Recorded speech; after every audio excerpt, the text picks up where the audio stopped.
Hey there, Jesse Moore, Pickett Street Properties. And I'm Phil Vasquez, also with Pickett Street Properties. And we use this video blog to talk about some things that we're facing in the short sale world of real estate. And we're kind of hitting our head against the wall with one specific issue recently, and that would be Fannie Mae. Definitely. Fannie Mae is, just so people understand the process, in a short sale, you pay a servicer. That could be Bank of America, Wells Fargo, Chase Bank, could be anyone. More than likely, that servicer does not own your loan. That loan is actually owned by another entity called an investor, like Bank of America, like Fannie Mae, Freddie Mac, could be Bank of America, right? Serviced by Wells Fargo. But for this conversation, let's just say that Fannie Mae is often the investor on a lot of short sale files. And to date, or up until about, 6 weeks ago, they were pretty realistic about the short sale process, and we didn't get too much resistance from them. And then something changed. This is true. We've seen more than one case where we had submitted an offer that was competitive, and the response that we got back from Fannie Mae was, it's not good enough. And we've tried to demonstrate that, look, you may be wanting more, but it's just not there. Yeah, so specifically what's kind of happening is that we have a property that's worth about $180,000. The valuation came in at $175,000, and Fannie Mae asked for $211,000.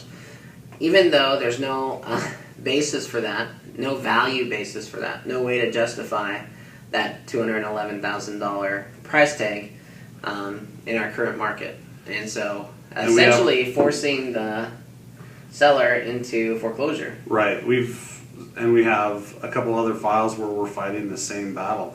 And in talking with other agents around the country, they're seeing the same thing too. Actually, even the servicers that we're dealing with are seeing the same thing, where Fannie Mae is making some unrealistic expectations. Yeah, in the last few weeks, we've had an opportunity to talk to personnel at Bank of America, Citi, Chase, Wells Fargo, all in person, and they've all told us that this is, they could guess. We told them about our problems, and they said, let me guess, I know who that investor is, and they guessed correctly. Yes. So all I would say is that short sales are a moving target. You can't, we can't even say when we meet with somebody, oh, Bank of America, no problem, or Fannie Mae, no problem, because this landscape is constantly changing. And so if you are working with an agent who says they've done one of these before, ask them how recently, because a Fannie Mae file now versus a Fannie Mae file 3 or 6 months ago, totally different, process. And there's a lot of new obstacles. So that's our message for today. And I would like to talk to Fannie Mae directly and just say, I don't know what you're doing. I know the market is changing a little bit, and maybe you think that you can, because properties are appreciating in some markets, that you're better off foreclosing, but I don't see that. I can tell you specifically on this file that we're talking about, you will lose money. I guarantee it. It's not occupied. They're not going to make a payment anytime soon, and it's still going to take you 120 days to foreclose, at least. And it's going to take thousands of dollars, actually, to bring it to the point where you could put it on the market. Right.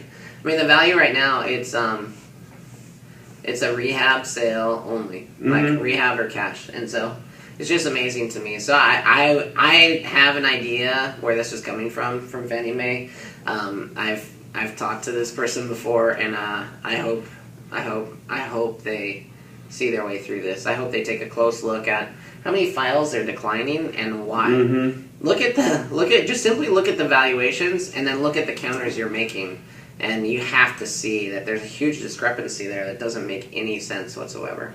And if you think that you're going to get more from a foreclosure sale or an REO sale, you have to know that those expenses go through the roof to have a foreclosure and to sell a property through the REO market. And plus the fact you're not going to get the same thing that you would from a short sale. So come on, Fannie Mae. This just further proves that banks, investors, servicers don't think logically. I mean, we have a value. We have a property listed for 180,000. We have an independent third party who said it's worth 175, and they counter at 211. Why not make it 411? Yeah. Well, and we had another case where it was 50,000 over our list price, and we tried to demonstrate, hey, you're smoking something, and they wouldn't respond. Yeah, and so we talk a lot about positive things on this blog, and we talk about, you know, some of the negative stuff. A lot of the successes that we've had, but we're going to be real with you and say Fannie Mae right now kind of is making things really tough, and so, but that's okay. We'll forge on, and we'll give you an update when Fannie Mae changes their mind. Thanks, guys. Thanks.